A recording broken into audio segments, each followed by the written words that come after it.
So is ready. So I don't want to comment on it. So if you have question, then please write that question. Please post your question in the Google group. So hopefully our speaker will answer from the group. So could you please stop this share and then I can invite our next speaker.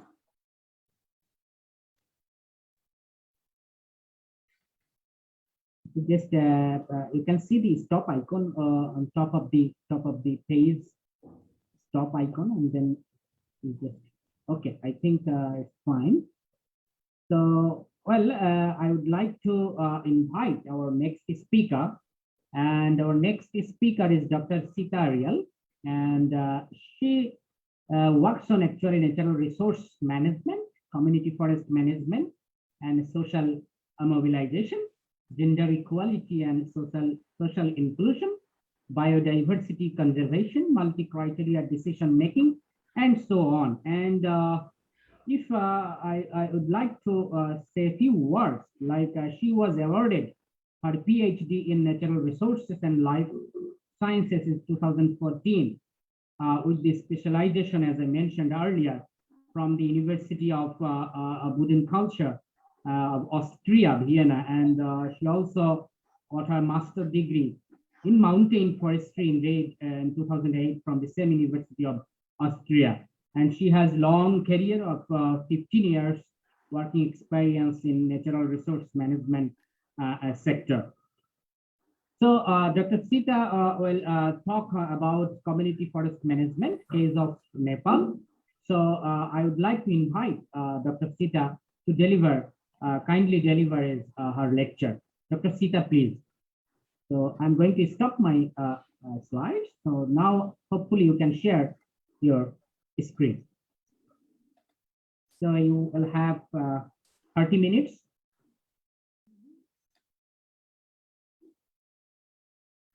Okay, thank you, Dr. Suman Ganguly, for giving this floor. Their chair, co-chair, and participants, very warm greetings from Nepal and FECOFUN, where I'm working. This is Federation of Community Forest Users, Nepal. And first of all, I would like to introduce myself again, and I'm Sita Aryal, Executive Director of FECOFUN since 5 years, and I have done my PhD in Austria in natural resource management, and I have more than 15 years of work experience in forestry sector, especially in the community forest management sector. And I'm very pleased to connect in this program, and I would like to thank organizer for giving this very important forum and these opportunities. I'm going to present in my lecture. I'm going to present about the community forest management practice in Nepal. I think you all must know about the community forest program. There is interrelationship between people and forest, and the local communities, they are managing the forest as a participatory manner for their collective interest. There is no individual interest in community forest management. In this lecture, I'm going to highlight forest management system in Nepal, community forest and why it is emergence in the case of Nepal, community forest handover process in Nepal, brief introduction about FECOFUN, Federation of Community Forest Users, Nepal, present status of community forest, major achievements and contribution of community forest, key issues and challenges, and finally, conclusion.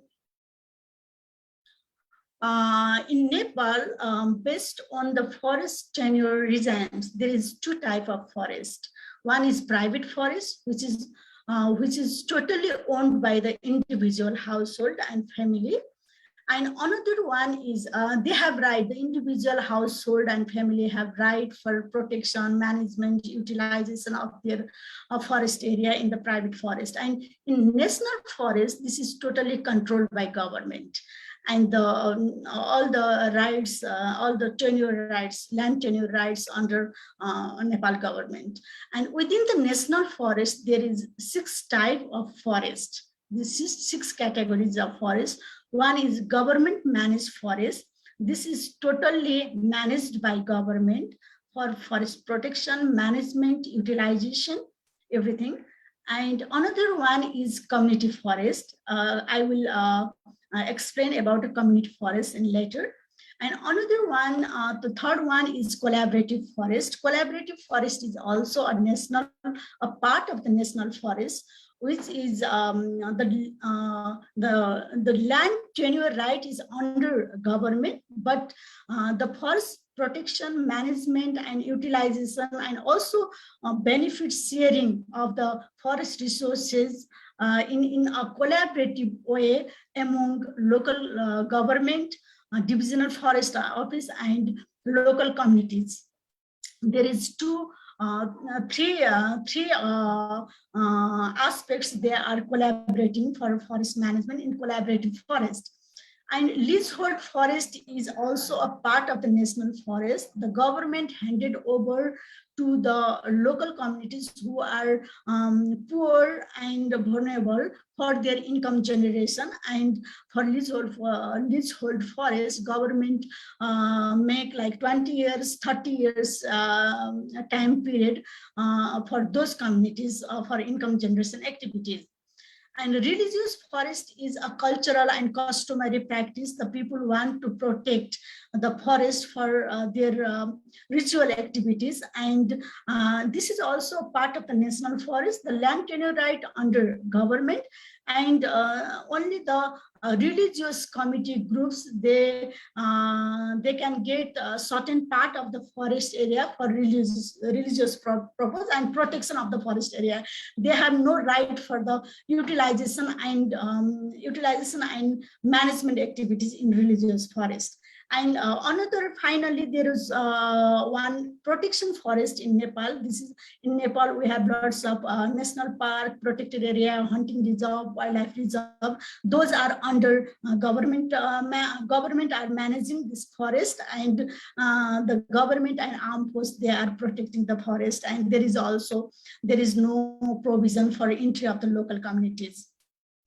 And in Nepal, we have the forest and other wood land represents 44.74% of the total area of Nepal. And among them, there is the majority is 36.6% is government managed forest, and about 35% is community managed forest, and about 23% is protected forest in Nepal, and other religious forest, leasehold forest, collaborative forests are very minimal.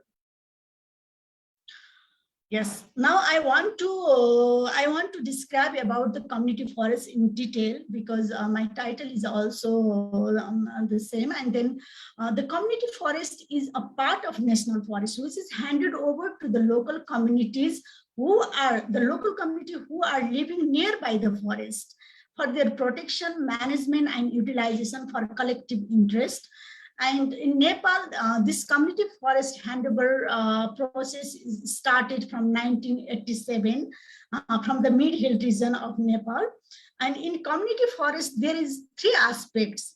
There is people, there is forest, and there is policy. The people are protecting and managing and utilizing the forest resources based on the policy bounded. They have their constitution. They have the community forest user groups have their operational plan, forest operational plan, and also we have government enforce the Forest Act and regulation and master plan of forestry sector. That's why based on these policies, people are protecting the forest resources in a participatory manner. There is the interrelationship between forest, people, and policy.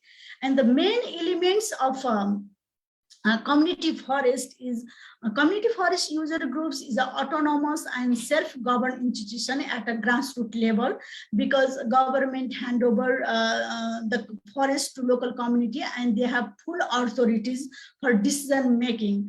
for forest protection, management, utilization, and sale and marketing of the forest product. Only the land right is under government, other everything goes to the local communities.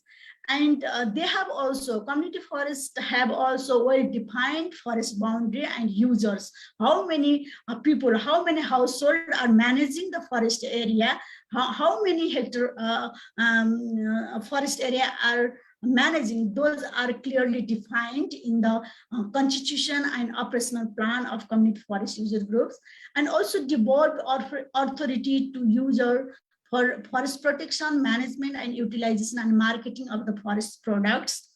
And there is participatory and inclusive planning and decision making for forest management.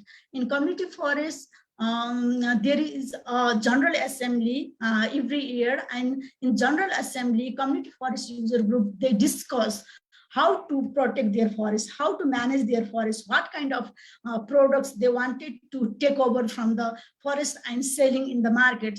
They have their right, and they wanted to discuss in the General Assembly and want to do accordingly. They have participatory and inclusive planning approach, and also in the benefit sharing, they have equitable benefit sharing among the household, because that's why there is no conflict within the community forest user group in Nepal. Regarding fund mobilization, community forest user groups, they are collecting the fund from different sources, from forest product sale and distributions, and also from the fee collection from the each households, and also new, if there is new membership entry in the community forest user group, new household entry in their forest, they also charge entry charge. That's why they are collecting money, and the annual income of the community forest user group, the 25% of the annual income should be expended, should be mobilized in forest development activities like plantation, income generation activities, forest operational activities, so on.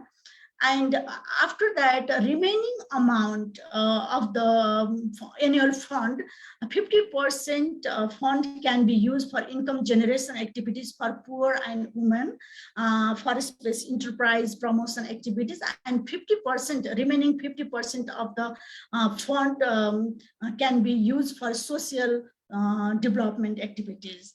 And this is also for, they cannot, only one committee member and one chairperson and vice chairperson cannot decide for fund mobilization. They have decided in the General Assembly, all the users agreed what they want to do in their community forest, how their fund want to mobilize in their area. And the general member, all the members are agreed in this mobilization process, and that's why there is also no conflict in community forest.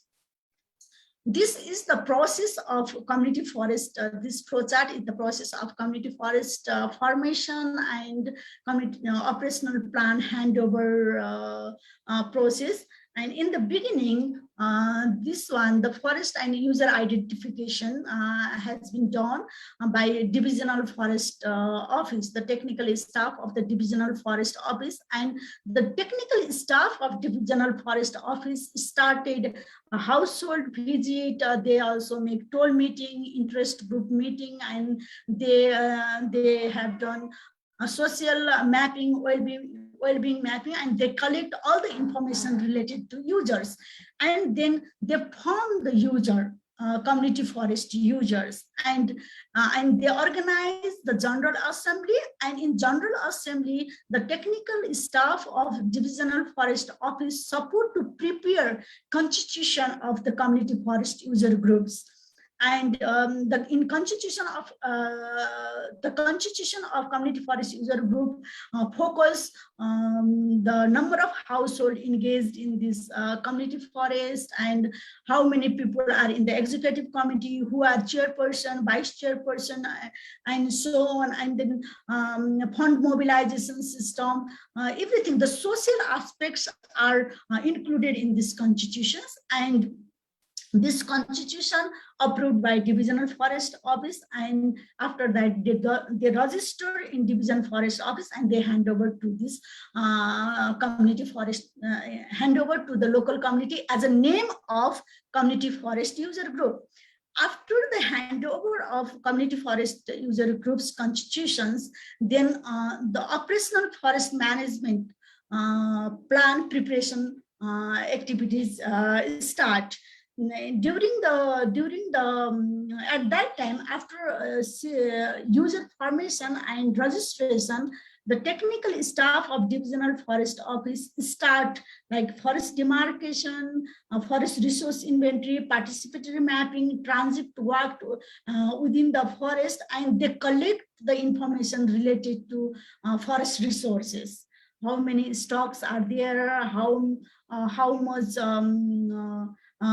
timber they can harvest annually, how much firewood and fodder they can harvest annually, what kind of timber and non-timber species are there in their community forest user group. Those kind of information the technical staff of division forest office support to collect, and then they prepare the operational plan, forest operational plan in general assembly of community forest user group. And this operational plan is signed by the chairperson of community forest user group and divisional forest officer, and approved by divisional forest officer and handed over to the local communities, those community forest user group which are already registered. And after handover, the local communities, community forest user group, they implement the activities which is written in their operational plan. And during this period, during the implementation period, divisional forest office, FECOFUN, like Federation of Community Forest User Nepal, and other organizations, they can, other stakeholders, they can support, they are supporting to local forest user groups for different training, capacity building, workshops, study tours, for their exposure and capacity building in the beginning. And also there is support for technical and financial aspects in the beginning. And after the implementation, there is also review and revision discussion ongoing in community forest user group. In between, there is a feedback mechanism from all supportive organizations. And in operational plan is normally in Nepal, there is 10-year period.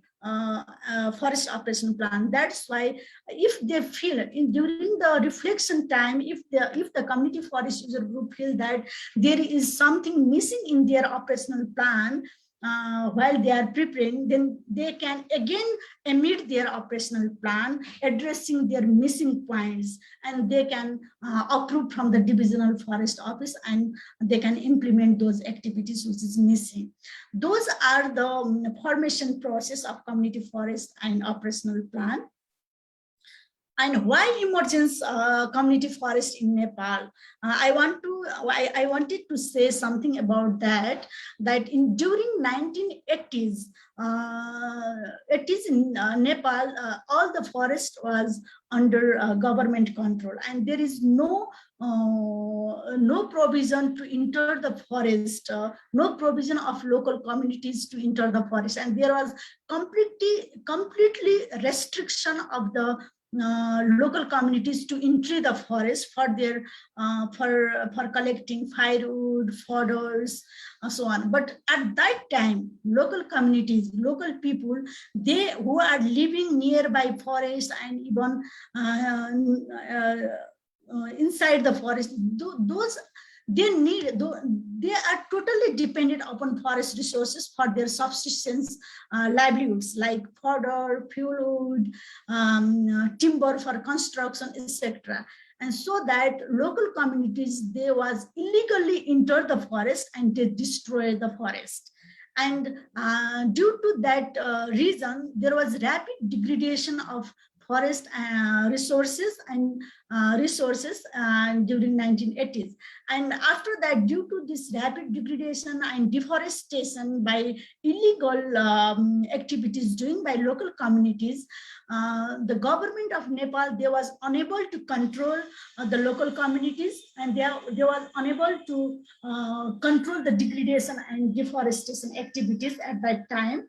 But there was various environmental impacts was raised, like landslide, flooding, household damage due to those flooding and landslides. This was occurrence due to the degradation and deforestation. After that, local community, they self realized that they wanted to protect the forest, and local community, they use their traditional knowledge, their customary system to protect the forest, and they started the forest protection and management. After that, the forest condition was slowly improving. And those practice, the government was also appreciated, and during 1989, the master plan for forest sector has recognized to community forest as a first priority forest management program in Nepal. That's after that there was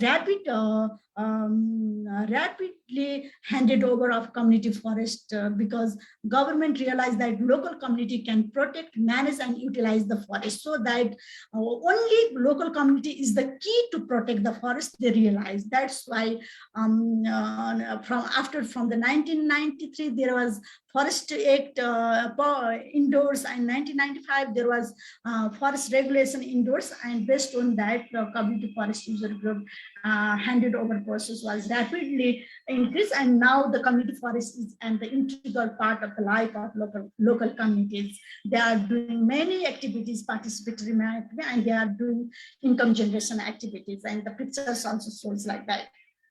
And the present status of community now, we have in Nepal, we have more than 22,000 community forest user group, and they are managing 2.2 million hectares of forest area. And in this 22,000 community forest user group, there are 2.9 million household engaged.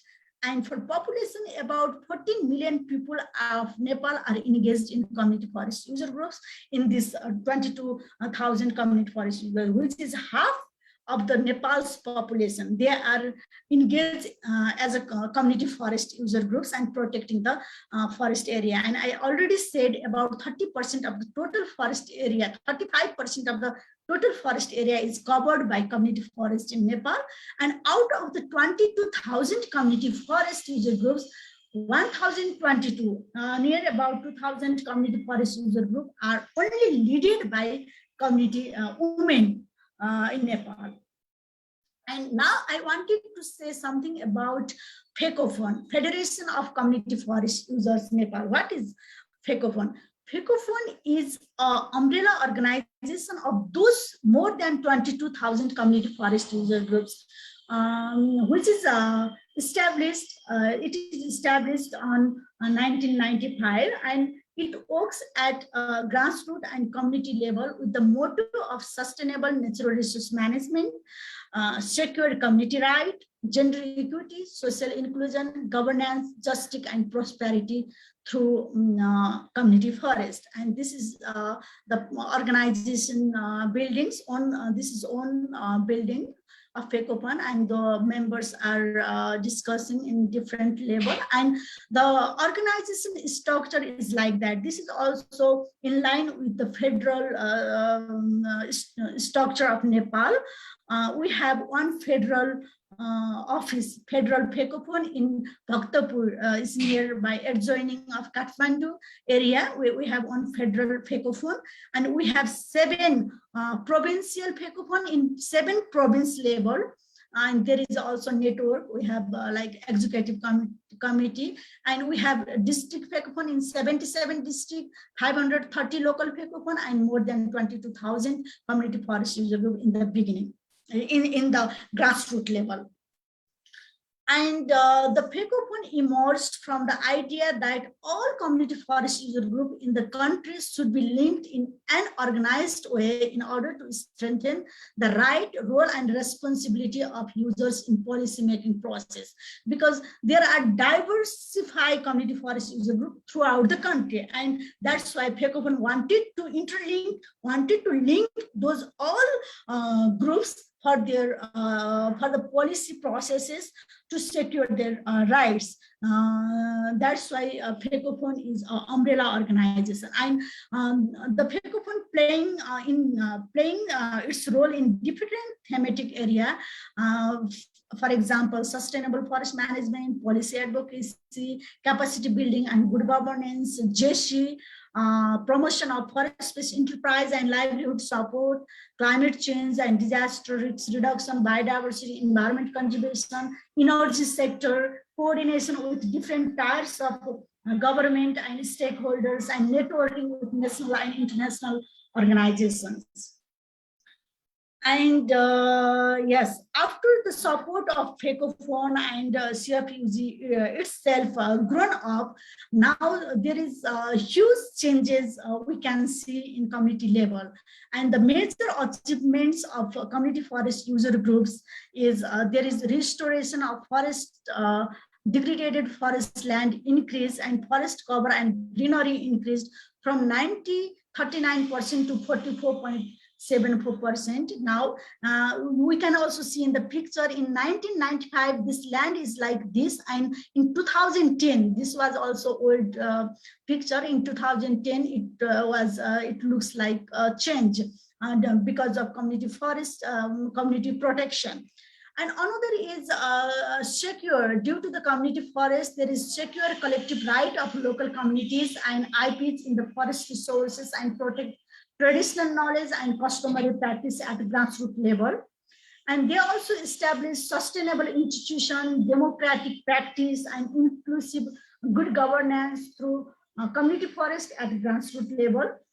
And in community forest user group level, there is also at least 50% should be in their local leadership position. If they have 13 member in executive committee, at least 7 should be in their executive committee, equally portfolio in the key positions. Also, if they have chairperson and secretary should be in women, or vice chairperson and treasurer should be male, or if vice chairperson and treasurer should be women, there will be secretary and chairperson should be male. There is equal in key position, and also in the entire executive committee there should be 50% women representation. Also engage a large number of leadership as a social capital, and in Nepal government election, more than 2,000 community leaders are elected in different positions, and this is Prime Minister also handing over the certificate. She was the local community, the leader, local community forest user groups leader, and she was elected in ward chairperson. We can see like this, and some people, they are also making their capacity building program at local level. And also community forest user groups, they are mobilizing their income in different activities, which I was already said, and also wanted to give in coming slides. And also utilize of community forest fund in different immediate relief distribution and support program, such as during earthquake in 2015 and COVID impact and other natural disaster like flooding and landslide. The local communities, they are supporting for local people who are really victim from those activities. I wanted to show some pictures like that. This is some contribution of community forest user groups they are doing nowadays. This is the pictures is related to sustainable forest management, enterprise promotion, and livelihood support program. I will be happy if you finish it within 1 minute. Oh, 1 minute. And okay. Those are some pictures. And okay. And this is also biodiversity aspects community forest user group are doing flora and fauna protection activities. Those are the JC governance and institutional capacities community forest user group are doing. Those are gender-based violence controlling by community forest user groups. Those are climate change and disaster reduction reduced by the community forest user group by doing different activities. And those are during pandemic, the user group are making immediate relief support, quarantine support, food, livelihood support, like health, medicine support, etc. And those are the social development activities like ambulance support, school support, scholarship, drinking water, so on, infrastructure, so on. And finally, I wanted to say that out of the 17 sustainable development goal, 15 sustainable goals was contributing by community forest user group. And those are the key issues and challenges of community forest user group, because they have 10-year operational plan, and this is and after 10 years they need to amendment. This is one challenge. And land tenure right is under government. This is another challenge to community forest user group for their sustainable enterprise promotion. And also due to the large scale of the community forest user group, capacity building, human resource development, and is also a problem. The maintenance of these human resources is also problem, and they have also financial. Due to the lack of financial resources, they cannot hire the technical staff, and sometimes they have lack of knowledge, insufficient knowledge about forest management. This is another problem to community forest user group. In conclusion, I wanted to say that community forest is a successful forest management program in Nepal and has become a model in the world. And promote sustainable forest management. We need to promote sustainable forest management, mobilize of the forest products through forest-based enterprise promotions. And also we need to engage youth for economic promotion and need to account community contribution in economic value, allocation of sufficient resource with plan and program for the community capacity building from different level of government, and also need to respect and promote community tenure right from government agencies. Those are the conclusion of my lectures. Thank you so much. Here is my address and name and email address. If you wanted to know something more about the community forest, you are free. You are free. Feel free to email me. Thank you so much. Thank you, Somon Ganguly. Yeah, madam. Thank you very much. You have explained nicely, and you have very strong voice and nicely explained indeed. And I agree, Nepal is a small country, but it has tremendous geographic diversity.